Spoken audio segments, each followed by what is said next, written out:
فيديو يكاد يكون غريب عن أي فيديو أنا صورته قبل كده.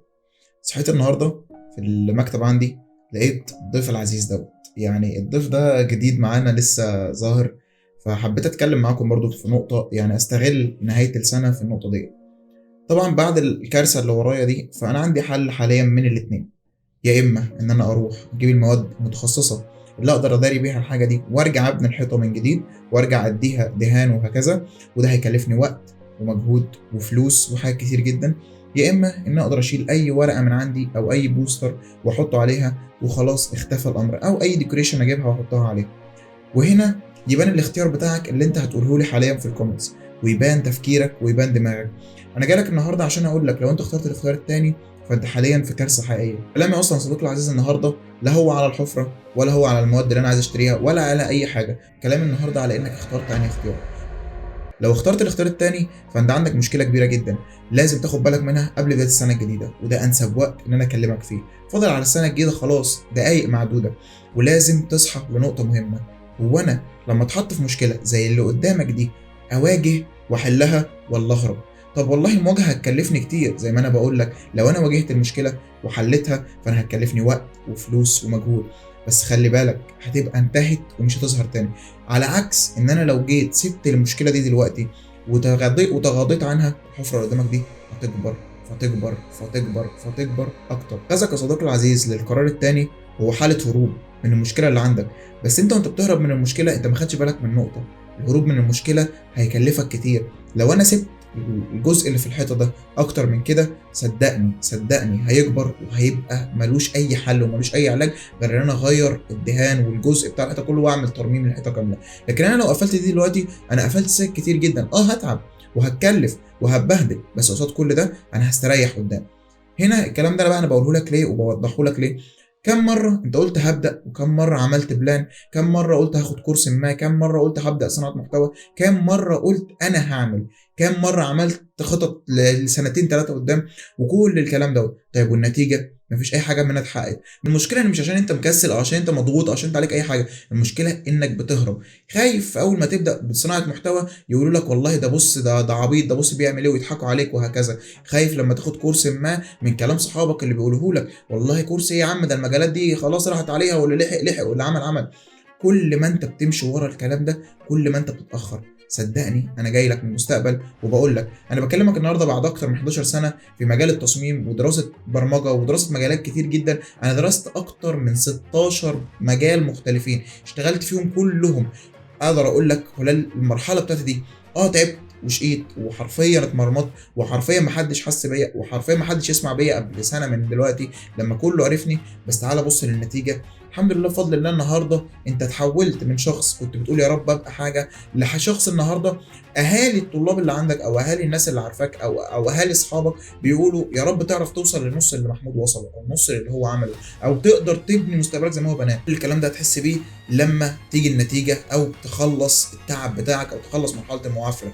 صدقني قفلك للغلطه ديت هيبقى هو الحل لكل اللي جاي، لكن سيبانك الباب ده مفتوح صدقني والله العظيم ثلاثه هيدمر لك اللي جاي كله. ما تنساش يا صديقي العزيز انك ضيعت سنه واثنين وثلاثه تحت مسمى انا هبدا بس لسه مستني الدنيا عندي تكمل، انا هبدا بس مستني اجيب جهاز جديد، انا هبدا بس مستني والله الاوضه تروق، انا هبدا بس مستني اجيب مكتب، انا هبدا بس مستني اخد كورس. صدقني كمحاضر وكصاحب اكاديميه انا بقول لك نقطه تاخدها وتحطها في الحسبان، لا الكورس هيعلمك ولا الشخص اللي قاعد ده هو اللي هيديك الزبد ولا هيعمل لك المستحيل. انا كمحمود بدات قلت لك واتعلمت 16 مجال، والله العظيم ما خدت كورس في ولا مجال، وجاي لك اساعدك. انت مش محتاج اكتر من حرفيا 45 دقيقه مع اي حد في اي مجال تقعد تسمع منه بس ما تسالش، حرفيا تساله السؤال وتسيبه يتكلم براحته. خلال اقل من 45 دقيقه تكون عرفت المجال ده بيبدا ازاي وبينتهي ازاي. وقلت لك انا مش بقول لك تعالى يا عم ادفع فلوس، لا في الكورس بتاعي ولا في الكورس بتاع غيري. انا عامل لك جروب واتساب دعم كامل، تلاقي في الجروب عندك اكتر من 200 شخص كلهم في مجالات مختلفه، كلهم تقدر تسالهم وكلهم بيساعدوا بعض، والحمد لله احنا بنحاول نقوم بعض ونوصل لافضل حاجه. صدقني والله العظيم انت مش محتاج تعمل المستحيل، مش محتاج تروح تدفع 10 ولا 12000 جنيه عشان تتعلم مجال، مش محتاج تجيب لاب بامكانيات جباره. انا لو قمت جبت لك اللاب اللي انا بدات بيه ووريته لك اللي هو حرفيا هيبقى ضيف الشرف بالنسبه لنا، والله العظيم يا صديقي العزيز كان لاب امكانياته ضعيفه جدا، امكانياته ما جاتش، امكانياته ما حصلتش، امكانياته انا صاحب المحل الكمبيوتر الكمبيوتر نفسه هو بيدولي قال لي ده مش هيشغل حاجه يا ابني، انت جايب جهاز مش هينفع. والله العظيم لما جاي راح اللاب دوت للراجل بعد 3 سنين كنت محتاج اعمل له صيانه ضروريه، وفتح الجهاز وبص على الماتيريال اللي جوه، قال لي انت شغلت على الجهاز ده افتر افكت ازاي؟ يعني الجهاز ده حرفيا ما بيشغلش اصلا فوتوشوب، شغلت افتر افكت عليه ازاي؟ وكل حاجه كانت كرم ورزق من ربنا. انا مش بقول لك ان انا عملت المستحيل، انت قادر تعمل اللي انا ما عملتوش. وخليك فاكر الكلمتين دول كويس قوي، ابدا ابدا ابدا ابدا واتحرك. مفيش حد هيجي يدور لك على مستقبلك، صدقني. وانا ليس للانسان الا ما سعى وان سعيه لسوف يرى. خليك فاكر الكلمه دي كويس جدا. كانت الايه دي على طول، كان في شخص عزيز عليا على فكره معايا في شغلانه قديمه قال لي الايه دي، والله العظيم من كتر ما انا كنت بسمعها انا كنت فاكره بيقول كلام وخلاص، بس فعلا لما بدات اوصل للنتيجه صدقت معنى الايه وبدات ادرك معنى الايه، ان فعلا انت لو سعيت حتى لو الحاجه دي انت ما كانش مكتوب لك رزق فيها، ربنا هيوفقك فيها او في حاجه احسن منها. خليك فاكر ان كل ما هتتعب وهتتكلف وهتتبهدل وهتقع وتقوم هتبدا توصل لنتيجه احسن. عشان اقول لك نقطه، انت مش تنجح من اول مره ولا من تاني مره ولا من تالت مره. انا بقول لك انا درست 16 مجال ما نفعتش غير في مجالين منهم، وباقي المجالات عندي معلومات تحفه بيهم حرفيا. هل ده يخليني انا كمحمود اتعقد او اكره حياتي؟ لا، انا عارف ان رزقي جالي ووقعت كتير. ليك فاكر يا صديقي العزيز ان توماس الفا اديسون اللي كان هو السبب بعد ربنا ان انت تبقى قاعد النهارده بتتفرج عليا في الاضاءه دي كلها، ولا الاضاءه اللي عندك البيت ولا غيره، لو ما كانش هو استمر على الحاجه اللي هو بيسعى فيها وفشل مره واثنين وثلاثه وفضل مستمر، ما كانش زمانك النهارده قاعد في النور. لو ما كانش اوم او كيرشوف او اي حد من العلماء الجلال دول اللي لهم التقدير ان هم غيروا حياه البشريه، ما كانش كمل على المشروع بتاعه وما كانش اجتهد فيه، ما كانش النهارده عندك كهرباء في البيت، ما كانش النهارده تعرف حاجه اسمها كهرباء اصلا. خليك فاكر كل الكلام ده. ابدا يا صديقي العزيز، سيبك من كلام الناس، لا الناس هتنفعك ولا حد هيجي يديك حاجه، ولا حد اخرهم هيعملوا ايه؟ هيسقف لك او هيقول لك انت فاشل. طيب قال دي او قال دي مش هتفرق في حاجه، دي بتخليك سعيد شويه ودي بتخليك زعلان شويه، كلها على بعضها دقايق ملهاش اي فايده. مين اللي في الاخر لما ينجح ويكون فلوس او يكون عيشه هنيه ليه ولاولاده هيبقى راضي عليه؟ انت مش انا ولا اي حد من اللي قاعد بيسقف لك ولا اي حد من اللي قاعد بيعمل حاجه. كل الشباب اللي بتيجي تقعد معايا الحمد لله بفضل الله بيقولوا في حق كلام جميل. هل معنى ده ان انا كمحمود بدات اديهم حاجه؟ لا خالص، ويمكن كمان مفيش عائد بيجي في الموضوع كله غير ليا انا. هل الكلام الجميل ده بيأثر عليا دقايق او ايام بالكتير قوي، ممكن ساعتين ثلاثه بالكتير قوي، بعد كده اختفت ملهاش اي قيمه بالنسبه لي. القيمه الحقيقيه فين؟ في النجاح نفسه، في السكسس اللي انا وصلت له. خليك فاكر يا صديقي العزيز، محدش هيعيش الحرب بتاعتك، محدش هيجي يعمل لك حاجه، محدش هيجي يشيل همك، انت اللي هتشيل هم نفسك.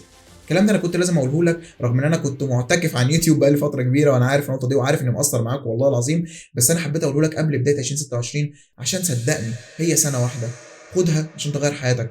اقل من 3 شهور هتتعلم مجال، واقل من 3 شهور هتكون اتدربت، واقل من سنه هتكون اشتغلت وطلعت فلوس وبقيت خبره كويسه. ولهنا اقدر اقول لك كل سنه وانت طيب، وبدايه سنه سعيده ان شاء الله باذن الله، ومتوقع فيها ان الاقي شباب كتير جدا عايز تغير حياتها. وعايز اقول لك في اخر الفيديو ان انت لو حابب تقعد اكتر من 45 دقيقه او 45 دقيقه تقدر تسال فيهم وتجاوب وتعرف المجالات وتعرف الفرق ما بينهم وتعرف كل الكلام ده، عندك حل من الاثنين يا صديقي العزيز. الحل الاول يا صديقي العزيز وهو الحل الفري، انك تنضم لجروب الواتساب، وكل جمعه بنعمل سيشن الساعه 5 ان شاء الله باذن الله، وان شاء الله نستمر عليه، بنجاوب فيه عن اسئلتكم، بل وكمان بنشرح فيه جزء عن مجالات الفريلانسنج، سواء احنا بدانا بالجرافيك ديزاين وهنوصل لكل المجالات الثانيه، او عندك حل تاني مدفوع، ومدفوع برقم رمزي جدا، يعني حرفيا مش ثمن سندوتش من اللي انت بتجيبهم، تاخد بقيمه الفلوس ديت سيشن 45 دقيقه مني ليك على طول فيس تو فيس. هنقعد انا وانت في سيشن سواء كان اونلاين او اوف لاين ايا يكن، هنبدا نقعد انا وانت وتسال عن كل حاجه انت نفسك فيها، وابدا اجاوبك واعرفك الخطوات اللي هتمشي عليها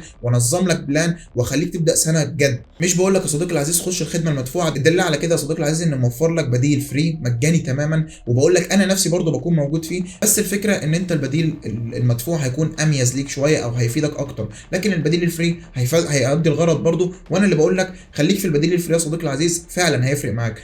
وان شاء الله باذن الله ممكن نقعد مع بعض كمان ونعمل بلان للسنه الجديده في السيشن الجاي ان شاء الله باذن الله، يوم الجمعه الجايه من نزول الفيديو ده، ممكن نقعد ان شاء الله يوم الساعه 5 زي ما بنقعد كل اسبوع، ويبقى السيشن ده عباره عن تنظيم ايفنت او تنظيم السيركت اللي انت تمشي عليها ان شاء الله باذن الله في خلال 2026. اقول لك ايه المجال اللي ممكن تتعلمه بناء على انتماءاتك او بناء على شطارتك او الحاجه اللي انت بتبدع فيها او الحاجه اللي نفسك تتعلمها، واقول لك المصادر السورس الفري والمدفوعه، وافيدك بكل حاجه ان شاء الله باذن الله بما اوتيت. كله يا صديقي العزيز لوجه الله تعالى، واحنا ما الا سبب يا صديقي العزيز. انا اللي عايزه منك انك تقدر تتحرك، وصدقني هتوصل لحاجه. ولهنا نهايه الفيديو اقدر اقول لك ان احنا كده خلاص عرفنا الحل للمشكله ديت، واظن ان نظمت لك الحل، وانت المفروض عليك دلوقتي انك تقدر تتحرك. وانت بتتحرك يا صديقي العزيز، والنبي بقى حد فيكم يجي يقفل لي الحاجه ديت، عشان الصراحه مكسل اعملها. اشوف وشك على خير، سلام.